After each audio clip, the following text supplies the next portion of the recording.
you guys are, you have 27 users on Handrail. And I'm just really curious to dive in and see how you guys are using it to collaborate or to kind of streamline your processes and just kind of pick your brain a little bit about how you're using it. Is that okay? Sure. Okay, good. Yeah. Well, why don't we start out with I'm not real positive how the onboarding process for LexisNexis went because I was just starting around that time too. But when you first came on, and you were starting to think about using Handrail on a broader scale, can you tell me, how did you make that decision that you wanted to start adding people to the Handrail account? To add to the account? Well, let's see. Well, I just mean like how. We have a research. Go ahead. Well, no, you go ahead. I want to make sure I'm answering the question. Yeah. Are you asking about our onboarding process and how we decided to pick Handrail? Yes. Or actually how we decided to how did you have people in the... How did you pick Handrail, and how did you guys decide to start using it throughout your team? Sure. So we have a dedicated user experience research team here at LexisNexis. Our research team in Raleigh is about 6 people. We are a global company, so we have more UX researchers in London and Toronto and some other locations, APAC and everything. But the primary for our flagship product, the researchers are here in Raleigh. Okay. So in the past, we've always used very manual. We've done everything manually: recruitment, scheduling, note-taking. It's all handwritten spreadsheets. It takes hours, even if you have to handwrite your notes, depending on how you're doing the testing. It can take hours to enter those into a spreadsheet. It takes days for your team to be able to have access to those notes. And in this past year, in 2017, our UX research team here in Raleigh has really been focusing on automation. How can we get quicker? How can we utilize more current tools, the tools that are out there? This is kind of a new space that we're noticing people are creating tools in, so that we're trying to lower our work and increase exposure of our work, if that makes any sense. Yeah. So try and get more automated, get insights to our teams faster so that we're not writing up big reports that also can take days to write up. And we had 2 people on our team, Brian and Jeanette, who kind of took the lead on this tools. We've been evaluating many different tools during 2017. And Handrail came up. It was affordable for us to try, and so we started trying it. I would say that there's only 5 people that I would call users of Handrail in our company, and that's the researchers.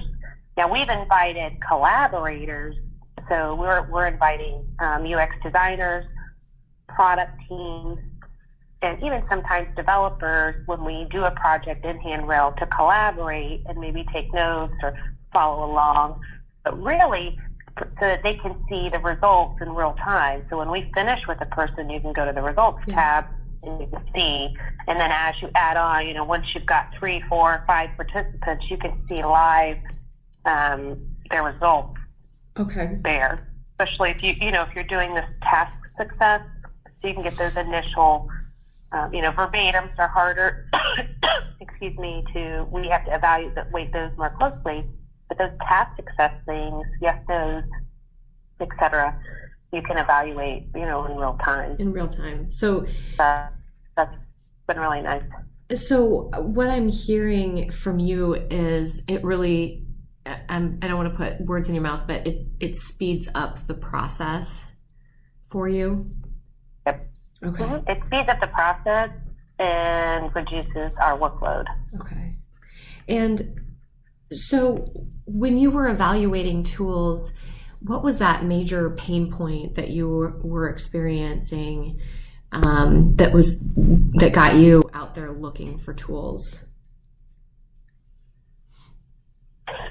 That's a good question. We have lots of pain points, but I would say the key driver is we have few researchers and a lot of research. Okay.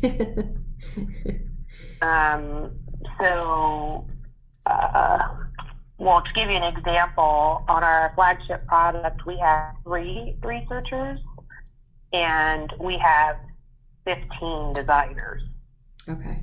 If that gives you any idea. Yeah. So we have 3 researchers doing the research for that many designers. Okay. So we have a lot of work to do. But a lot of our work is pretty basic, writing a survey, evaluation, scheduling. So we're trying to find, those repetitive tasks. Where can we be more efficient so that we're not doing so much time-consuming work? And then we're also evaluating our deliverables. So like I was telling you, it can take us a week to take handwritten notes, put them into an Excel sheet, do our analysis, and then create a report based on that analysis with our findings and recommendations. Okay. Now, not 5 8-hour days, but of course you're doing other things in your days. Yeah. But it takes a full week to do that stuff. And how much? And sorry, go ahead. How much time do you think you're saving then? Depends on the project. Sometimes we might still have to go in and do a little bit of analysis, but I can hold my team off and say, hey, just go look at this, and make some judgments yourself while I get it ready. And so they can start, like I've had my designers they understand it because they're UX people. They go in and they look at the notes and they just start changing their design. So by the time I have my findings and recommendations out, I can also show the designs where the designer has implemented those findings. Okay. I would say it can save days of work. Okay. To answer your specific question. Yeah, that's really interesting that you're able to just let the designers get in there and start making the changes. And I hadn't really thought about that,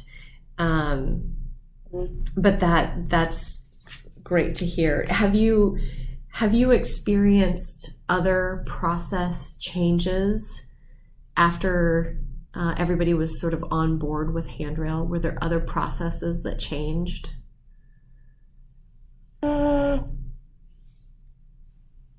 I would say our deliverables. So our company started transitioning to Agile, so we need to, be lean UX, quicker turnaround. So our deliverables in the past have been very detailed reports, PowerPoint. And sometimes we don't need that at all. If it's if it's not a huge thing that we're testing that requires that, we can just open up the analysis tab and have a discussion about it with our team. We might have no deliverable because it's right there. Yeah. So we'll just go down and show it. Sometimes it takes a little bit more. Now I feel like I've gone off on a tangent and forget what your question was. Oh, other processes. But our deliverables have changed. And we've done a lot of other things too besides Handrail, like Calendly. Yeah. We're automating our recruiting and scheduling process that way. Yeah. We've been trying out some other tools. Our big problem right now is there's no one tool that does everything. Yeah. And we're, for us with our backlog, Matt and I flirted with the idea of adding recruitment, and that seems so overwhelming. Yeah, and you wouldn't be able to, you guys wouldn't be able to do it well, to be honest. Yeah. It's just too much. It would get too convoluted. And panel management it's just huge. Yeah. So I don't think it would be worth your time and effort to get into. Would it be helpful, though, if there was some sort of calendar that connected to Calendly? We use that here, and I know that I spend a lot of time kind of going back and forth between my Outlook calendar, Calendly, because I never fully trust. I want to make sure that everything's on the calendar. So do you think that it would be helpful to have a calendar within Handrail that showed what you had? I'm not sure how a calendar could help me in Handrail. What could help me in Handrail are things around, the way I look at it are things around note-taking. So being able to add tags. Yep. It would be awesome if note-taking, and we use WebEx, right, the recording. Yep. If the note-taking and the recording, including the screen recording, all went hand in hand. So if I could flag spots in my recording to go back to with quotes, maybe that I wanted to cut out so that I don't have to go back and rewatch the entire recording, or insert tags and places in the recording when I'm taking notes, or I could just say quote, or they talk about this topic or that topic. Yeah. And then I can just go back to those specific flags that I made in the recording, and maybe even, and this is getting really big and good, but edit them. Sorry, I'm at home today. Edit them and create. We're really looking into having those videos so that we can create highlight reels from a piece of research. Yep. So that when we give our executive summary, these 5-point summary, it's got a video with it. Yeah. And here's the highlight reel from that. Okay. And that would be our deliverable. And that's it. Okay, good. So I hate to jinx us, but we are rolling out, it was supposed to be 2 weeks ago, but we're having some issues. Dropbox and Google Doc or Google Drive integration, which will allow you to do some of that because, we have the timestamp. And so you will be able to store recordings right inside Handrail in the project, and hopefully you'll be able to, I haven't seen what they've ended up with. They're still working on it, and they're all, to be quite honest with you, really crabby right now because they've been working on it for about 3 weeks longer than they wanted to.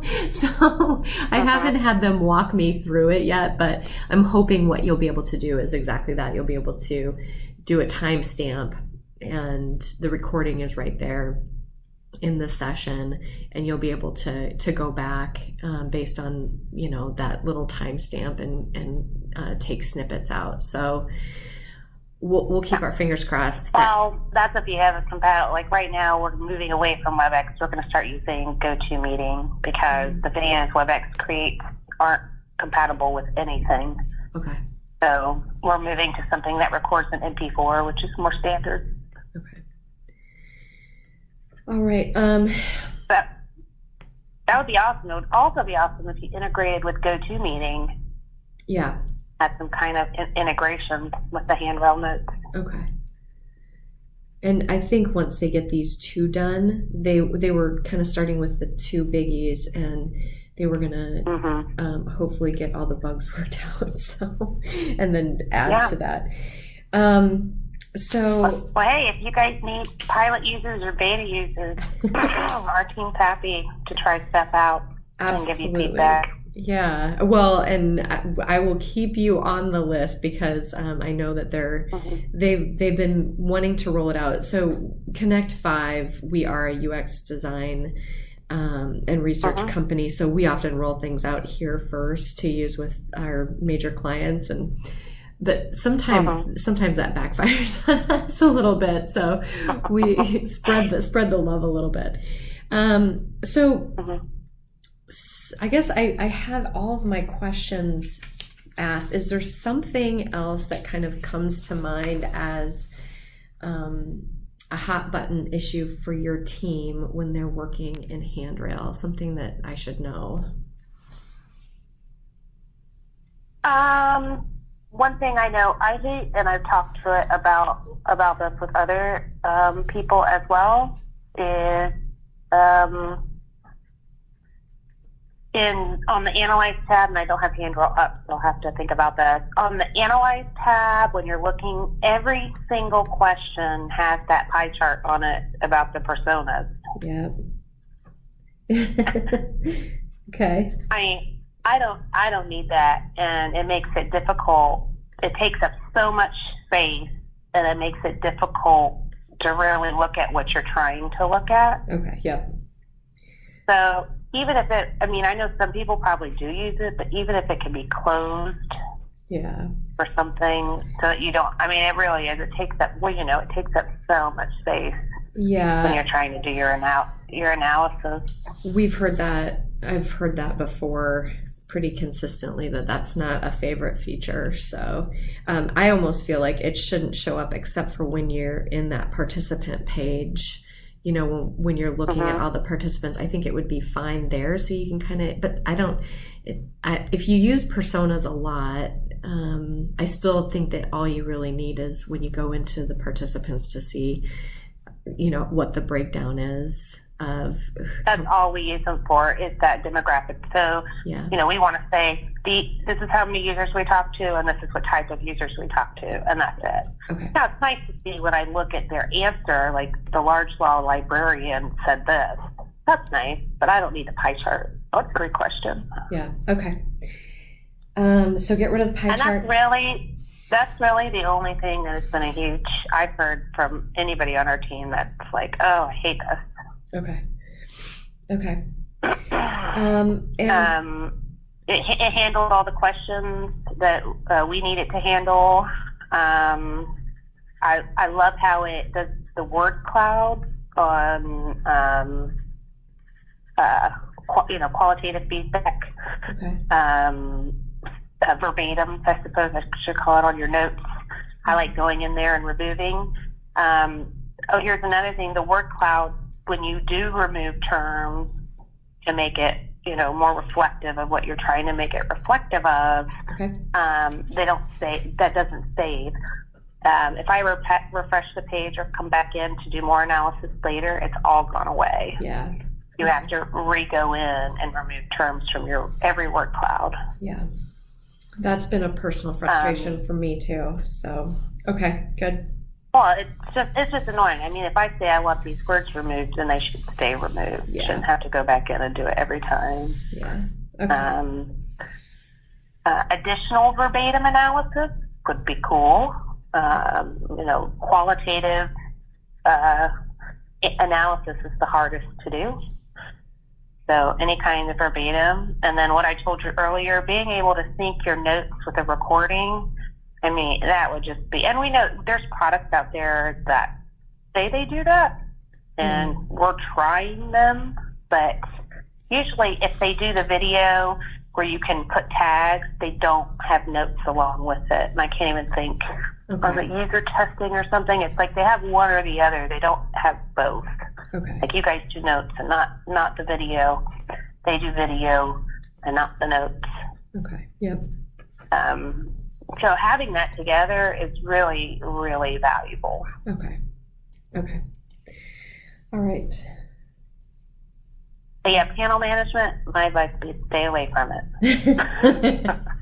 we just found we're going to go with Confirm It. Okay. For our panel management, we were between Qualtrics and Confirm It.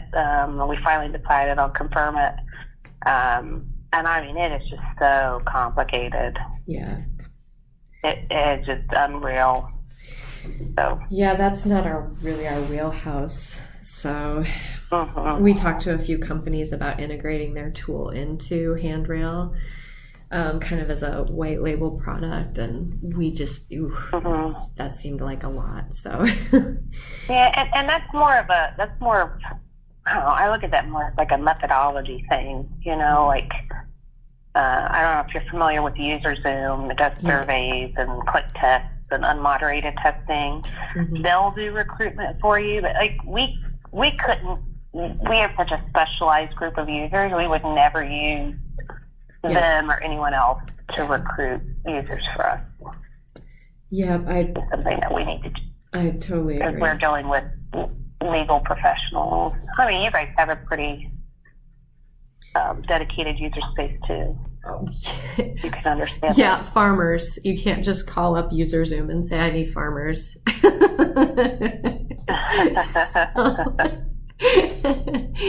Oh, yeah. So yeah. I have a feeling that would be kind of the last group they would be able to know how to connect with. So, yeah, we have a very specialized, with our major client, a very special group that we're, targeting. So I can imagine. Right.